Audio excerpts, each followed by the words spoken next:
Hello, and welcome to the Wayback Chronicles podcast. My name is Keith Abbott, and I'm here with my lifelong friends, Steve McKelkey and Noel Kirsch. In the Wayback Chronicles, we discuss the greatest events that have happened from 1970 to the present. So we're really excited to get back on track with 1998 and cover some of the greatest pop culture moments of that year. And with that in mind, Keith, why don't you take us through the year of 1998 in pop culture? Sure will. Thanks, Steve.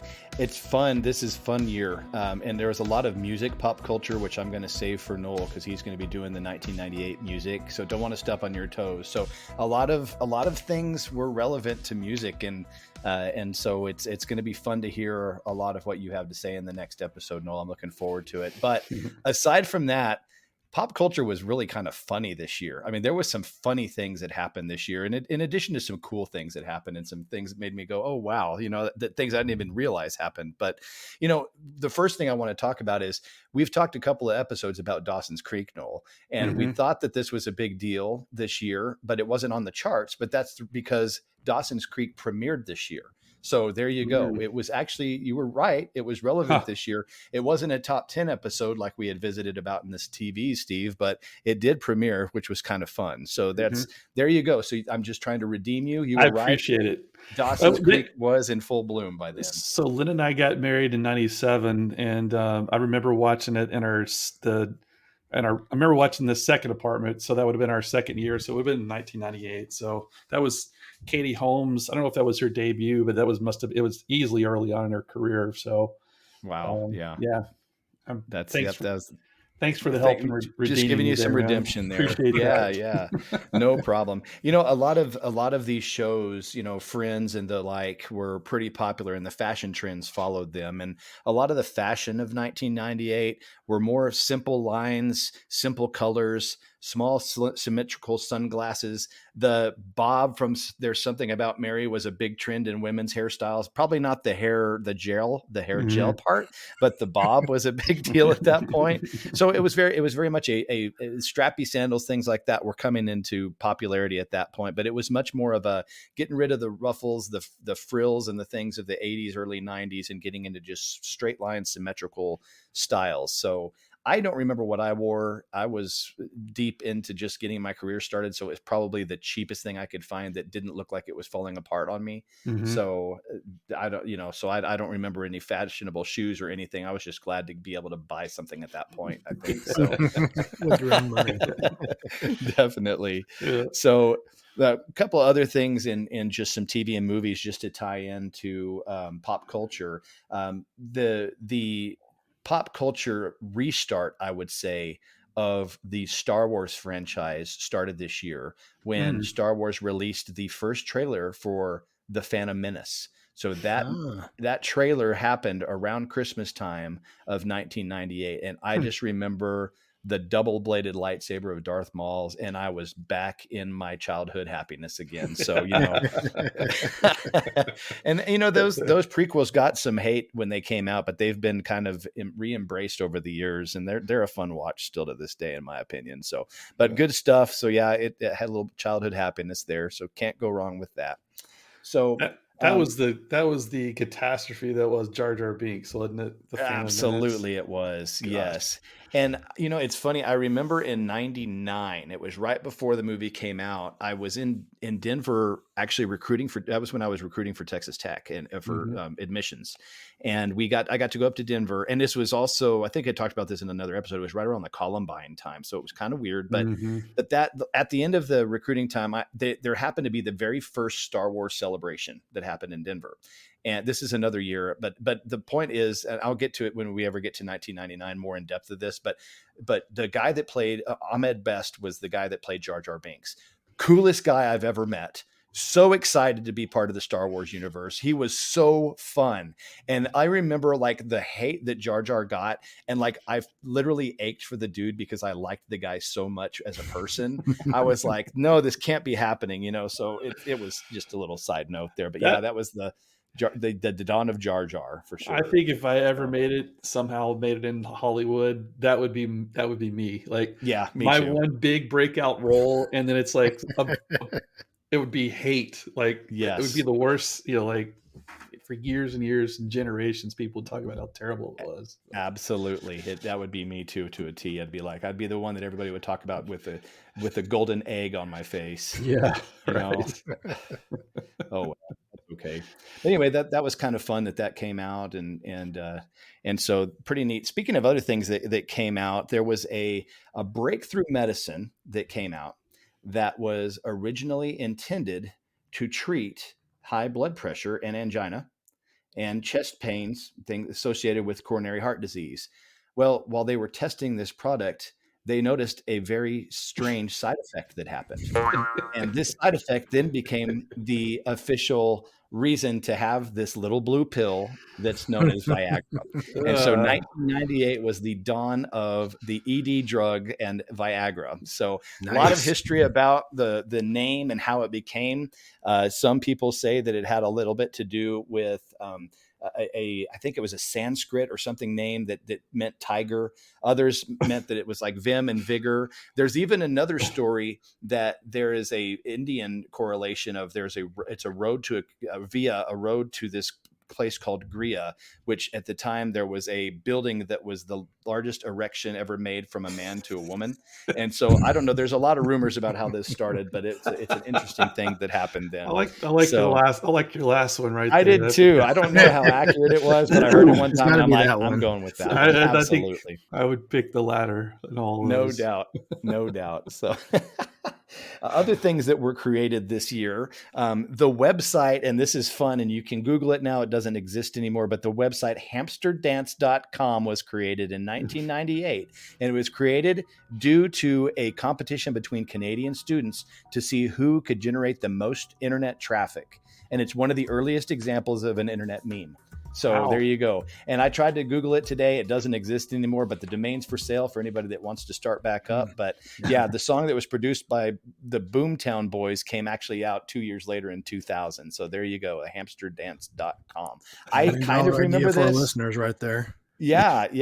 I kind of remember this. Do y'all remember this where it was like the little I do not remember that. Apparently that was a big pop culture thing on the internet in 1998. So there you go. I think in 98, and Noel, correct me if I'm wrong, but I think this is when I got my first computer because I went with Noel to Compact Works. Yes, you did. I remember that. Use your employee discount. I think. Yeah. No way. Yes. Computer. Awesome. Yeah. We went. I remember that, Steve. Which about a year ago, somebody broke into my apartment and stole the thing. So, got very little life out of that purchase. I remember that too. I remember that too. Yeah, I do remember that. That was terrible. Chimney Rock, wasn't it? Yeah, your apartment in there. Yeah. Was it really? Oh man. Dump. Yeah. Yeah. That's a shame. It is. I do remember that though. Gosh, I forgot. I completely forgot about that until you said it. They didn't touch the all-important Larry Bird poster, though. They left that alone. Thank goodness for that. No doubt. I had to get a computer so I could talk to Keith on ICQ. Here's a hamster dance. I won't do it too long. I won't get in trouble. Oh, yeah, the ICQ, man. That was hilarious. I still to this day wish I could figure out my login instructions just to see if there's a backlog of uh-ohs waiting for me. It's like an uh-oh from like 2001 or something. Yeah, somewhere in there, there's some, and that's really hilarious. Oh my gosh, so good. Other internet things that went on in 1998, the search engine Google is incorporated as a private company by Larry Page and Sergey Brin, right, during September. And so very, very rapidly growing company. It was actually backed by investments from the founder of Sun Microsystems and the founder of Amazon, if you can believe that. Now I think Amazon and Google are kind of competitors, but it was initially backed with Amazon. So kind of interesting there. I didn't know that. So pretty wild. But other things that happened in this year, there was a lot of fun things that happened. One of the cool things that happened is in kind of the east coast of Florida, around Kennedy Space Center, there became a population boom around this year. Mm-hmm. Okay. And this population boom found the area in Florida needing to come up with a new area code for their phone numbers. And a guy named Ozzy Osmond from Titusville came up with the idea and petitioned to have the telephone area code of 321 assigned to the Kennedy Space Center and surrounding areas to coincide with 321 blast off. That's awesome. And That to is this cool. day, that is the area code of Cape Canaveral. So pretty cool that he was able to petition that. And that's the reason behind that 321 area code number. So I love stories did not like that. That was the first I'd heard this. So that it was is really so cool, man. That is. Have so you all cool. heard that before? I didn't know this. So No, I was like, that's one of the things I freaking love about this podcast is the stuff I'm like, holy cow, I never knew that, you know, and as many times as we've stayed at hotels at Port Canaveral waiting to get out, you know, to go do things, never paid attention to that was the area code that we dialed to get there. So kind of funny. That is funny, man. That's awesome. Pretty cool. Another fun thing about this year, Jesse the Body Ventura was nicknamed the governor of Minnesota and elected into there. So if y'all remember him as the wrestler, Jesse the Body. So he was the governor of Minnesota. And I think to many people's surprise, but he was actually a pretty dang good governor. Yeah. So a lot of fun. Did he finish serving the term or did he get ousted? No, I think he served a few terms. I think. Oh, did he really? Yeah, I thought he was there for a while. Yeah, okay. I thought he was there for a while. Had that curse crossed. Reach out to the research department. See what if you could do that, let me know. So, and one thing I forgot to talk about when we're talking about the internet and that area of the computers. So here's a fun one for you, Steve, at AOL.com internet address. When AOL 4.0 launched in 1998, they used, and I'm not kidding, they used all of the world's CD production capacity for several weeks to release AOL's CD-ROM to launch their new platform. for drink coasters. So there you go. See, and did you know that at the time they use all of the world's capacity for making CDs just for AOL 4.0? So there you go. I believe it, man. There were CDs everywhere. I mean, it was everywhere. I remember getting them in the mail. I know. I didn't even subscribe to AOL and I got them in the mail. It was like, here's Startup. Here you go. They were everywhere. It's not surprising, but God, there's a lot. So note back from the research department. So Jesse Ventura served for 4 years as a governor. And previously, before his governor term, he was mayor of the city of Brooklyn Park, Minnesota for 4 years as well. So. Okay. Well, there you go. Yeah. All right. So he had a good long tenure in Minnesota officiating kind of thing. So that's cool. So very good. So here's another fun instance. One of the very first instances of the internet democracy, so to speak, there was a poll for the 50 most beautiful people that people online decided to put out there. And there was a guy that was part of that. It was a regular on Howard Stern called Hank the Angry Drunken Dwarf, right? And he was voted in as the number one most beautiful person in the world by People magazine based on this internet push that Howard Stern's group had, followed by wrestler Ric Flair in second place. And the third place winner, Leonardo DiCaprio, was still featured on the cover. So Hank beat out Leonardo DiCaprio by over 215,000 votes for the sexiest man or the 50 most beautiful people that year. So that's pretty funny. That's America right there. It is America. And the practice of internet ballot stuffing began, Yes, exactly. It's like the whole Bodie McBoatface thing that comes out later when they're trying to name the boat. Bodie McBoatface.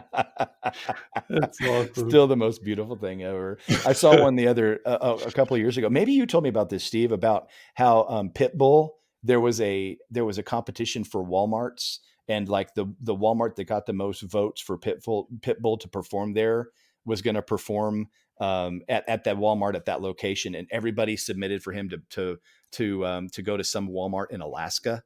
Do you remember this? No, I don't remember. Was it you that told me this story? I don't know. No, I don't. Okay. But anyway, so yeah, and he honored it. He actually went up there and performed, which I got to commend him for. But that's another one of those where internet democracy can get you, man, if you're not careful. So that's awesome. But to be redeemed that year, the sexiest man for 1998. Who do you think? Still kind of relevant to this day, although he's an older dude. Came out with a movie this year. Denzel Washington. No, has a fedora and a whip. Oh, likes temples. Yeah, Harrison Ford. There you go. Harrison Ford, sexiest man. And the sexiest woman for 1998 was Jenny McCarthy. So Nice. do you all remember? She was hot. I mean, Oh she yeah. was pretty popular for a long time. I haven't seen her much lately. I don't know if she's still in many circles or not. I don't know. She may be. I don't watch a whole lot of TV, She but yeah, dated she like was. Dennis Rodman for a while, didn't she? Yes, she did. Man, Yeah, that she that did. takes a special kind of woman, I think. To It really does. gosh, Didn't he also date Madonna as well? Wasn't there a Dennis Rodman and Madonna thing for a while? yeah, I think there It was. wouldn't surprise me. It Gosh, wouldn't man, surprise me. that's yeah, that's a whole other podcast. That really is. Dennis I mean, Rodman episode. well, Maybe a I'll tell future you, deep dive right there. Yeah. no doubt that would be a definite deep dive into something that was really part of our generation, for better or for worse. So, Maybe. well, Noel, speaking of special kind of woman, this was also the year that Bill Clinton denied having sexual relations with Monica Lewinsky. So, and the Lewinsky scandal brewed on from there, and it was also the same year that Bill Clinton was impeached too. So That's he right. was a pretty good personality in the presidential office, but it did have a couple of dark moments there in 1998. So The not the greatest. there was evidence that emerged that proved otherwise. So we'll just leave it at that for our Yeah. uneducated. Be careful when you Google that. Yeah, yeah, please do. Please do. Be careful. So make sure your filters are on high. So Yeah, the funny thing about Bill Clinton is, you know, he was probably fun to party with. I mean, the guy oh, would you know just, it. you know, march the beat of his own drum. I still remember, was it whenever Obama got elected and is doing the inauguration ceremony, and I can't remember the name of the singer, blonde headed girl, but she's singing the national anthem, and Bill was just sort of leaning out the aisle, getting a better look at her with that look on his face. You're like, oh, Bill, never change, buddy, never Please change. don't. Please don't. You do you for the rest of your life. So funny. Oh man. A couple other things that happened this year. It was like I said, it's been a fun year. I've really enjoyed looking at that at this year a lot. One of the interesting things that affected a lot of people overnight, the U.S. National Institute of Health comes out and redefines the BMI for being overweight, and they move it from 27.8 to 25. And overnight, 25 million Americans previously thought of as healthy are now officially overweight. And I was probably one of them. Let me just say. That was right after my master's degree, and I was eating well, and studying and not doing a whole lot of movement because I was studying all the time. So I was probably one of those that 25 million Americans at that point. So yeah, could you imagine coming became out and obese overnight, right? yeah, suddenly you think you're in good shape and you're like, oh, kidding, Okay, not kind of so overweight. good. Yeah, got to cut out on those hot dogs and M&Ms with peanut. So that's pretty wild right there. Couple of few things left. This was actually the year that the International Space Station started being created in the sky. So there's a 6-person crew on the space shuttle Endeavour, and they attached the American Unity node to the Russian Zarya module, also known as the functional cargo block, or FGB. So it basically carried them, combined them, and did 3 spacewalks to connect the first 2 buildings, and thus the International Space Station was founded. So that started, obviously there was years of development, put it into space, but that connection was the official start of the International Space Station. And I don't know if y'all, this is a little fun thing that I do, and I don't know if you all have participated in this, but for our listeners, there is actually a really neat website called Spot the Station. And if you go on to the Google and type in Spot the Station, there is a way that you can type in your zip code and your phone number, and it will text you the date and the time that the ISS is flying over, that you can see it in the night sky. And so even last week, I got texted that there was it tells you basically the angle that it's going to be at, and the time that you approximately will see it, 4 or 5 minutes or whatnot. And I tell you, it's fun. I remember the first time I did it, I went outside and I looked up. I'm like, there's no way I'm going to find this thing. And this thing is glowing bright as day. Like if you didn't know what it was and you happen to see it, you'd probably be like, here come the aliens, you know? So, but it's really fun. So if y'all are interested in like astronomy, Spot the Station is a really cool website that's still active to this day that you can subscribe to and have notifications when the ISS is flying over you. So that's kind of fun. That's pretty cool. Do you all do that? Have you all done that?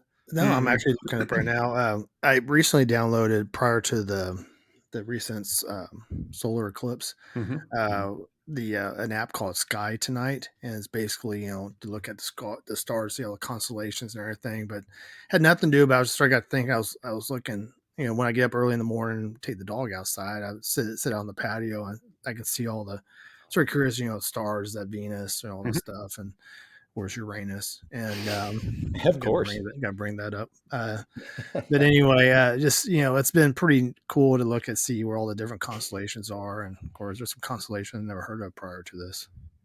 But anyway, cool. Yeah, that space stuff is fun in my opinion. That's absolutely awesome. So, last few things, and we're wrapping it up. The hottest toy. What do you think the hottest toy in 1998 was? Hard to find. Everybody wanted it at Christmas. Oh boy. The Nintendo 64.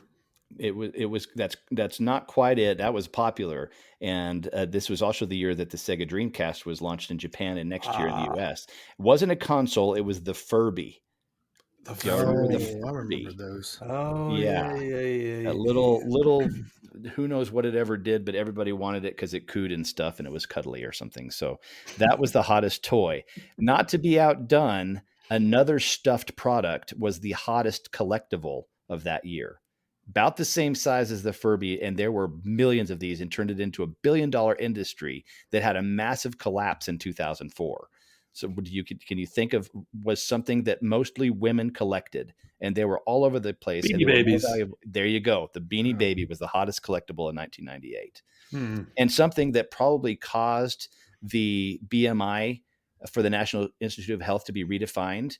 This was the year that Chili's introduced the molten lava chocolate cake and became worldwide phenomenon of molten lava chocolate cakes. And that was the dessert of 1998. The number one dessert of 1998 was the molten lava cake, made possible and famous by Chili's lineup. So there you go. So that's a little run down memory lane. And the final one, we started with Star Wars pop culture, not to be outdone, Marvel, right? So the last thing is Marvel offered the entire cinematic rights to almost all of the characters to Sony for a total of $28 million this year. Sony rejected the offer and only purchased the rights to Spider-Man for $10 million because they thought that would be the only character that movie audiences would care about. Gosh. And I'm saying that because, well, the ironic thing is that we're recording this on October 18th. October 17th, 2023 was actually the date that Marvel shows is the date that Tony Stark snapped his fingers to defeat Thanos, right? So that was the date in comic history that was the actual date. So that was actually yesterday. That's awesome. So, how about that? So they were, while Spider-Man is awesome, and Sony and Marvel actually had to negotiate with Sony to get him back to the movies after they sold it to him. But that just goes to show you they were a little off with all of the different characters that Marvel has created in both TV and movies as of late. So, and that's where I'll leave this this pop culture episode with is some things still relevant today with that. So kind of fun. Great job, Keith. It was a good walk down memory lane. It's a fun year. It was hilarious. Yeah, it really was. Oh my gosh. I forgot about the Monica Lewinsky thing happened that year, but that was interesting. There was a lot of stuff that happened, but that whole 321 area code, I just love that. That's such a cool story. Cool. Yeah. Golly.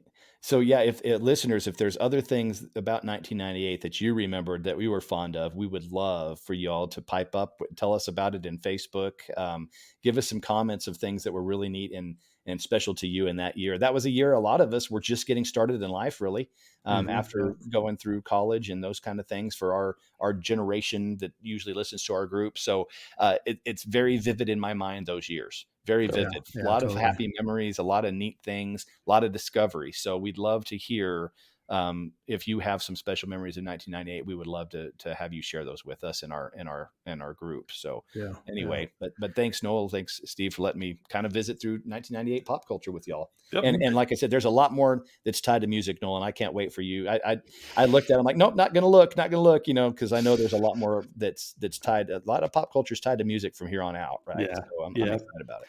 Appreciate that, Keith. Thank you very much. So I'm curious, have y'all ever had the molten lava cake? Oh, I have. Oh, yes. I know I have a few times. See, yeah, I think I've seen it, have it more on cruise ships when I go on a cruise, and I have it Chili's though. It's one of the featured desserts on Royal Caribbean. Yeah. See, I don't know if I've ever had it at Chili's. Now, what I know I've had at Chili's was that little cast iron skillet with the chocolate chip cookie. Oh, that thing is hard to beat. Ice cream on top of it. That's my speed right there. Yeah, that is good stuff. I'm a triple dipper appetizer guy, and you get to pick 3 different appetizers they put on one plate. Stuff. Usually eat that as a When you went to Chili's, did you get chips and salsa and also a side of ranch so you can dip the salsa, dip to the salsa, then into the ranch? Never done that before. Really? Does it? Salsa and ranch together? Really? Yeah. You don't mix it together. You dip into the ranch and then into the salsa, then the ranch, or vice versa. Never tried that. It is absolute magic. And let me tell you, so I've always done the salsa to the ranch. That's the way I've always learned it. And now, but my daughter doesn't like having the ranch be tainted. So now we have to reverse it, and we've had to do ranch to salsa. Don't worry, every bit is good. But Noel, if you haven't done it, there is something short of magic on this thing. I'm telling you. Yeah, I learned it from a recruiter at University of North Texas, and I have never looked back. It was fantastic. Never heard this before. I'll have to go explore and research this. Yeah. It is a must do. Yeah, interesting. In fact, I'll see y'all a little bit. I'm gonna make it. Oh, man. Very good. Nice job, Keith. That was fun. Thanks, man. And next week we'll look forward to Noel's music and some more Pick 5. We're still deep into that, even though we're starting to get on the backside of that fun, but looking forward to having those. So I think if I remember right, we'll do this episode, and then the week 9 Pick 5 will be just after that, and then following that will be music, week 10, and some other fun things that we've got going on. So I appreciate everybody listening. You bet. Take care. Good stuff. Take Have care. A wonderful day. We'll see y'all next week. Take care.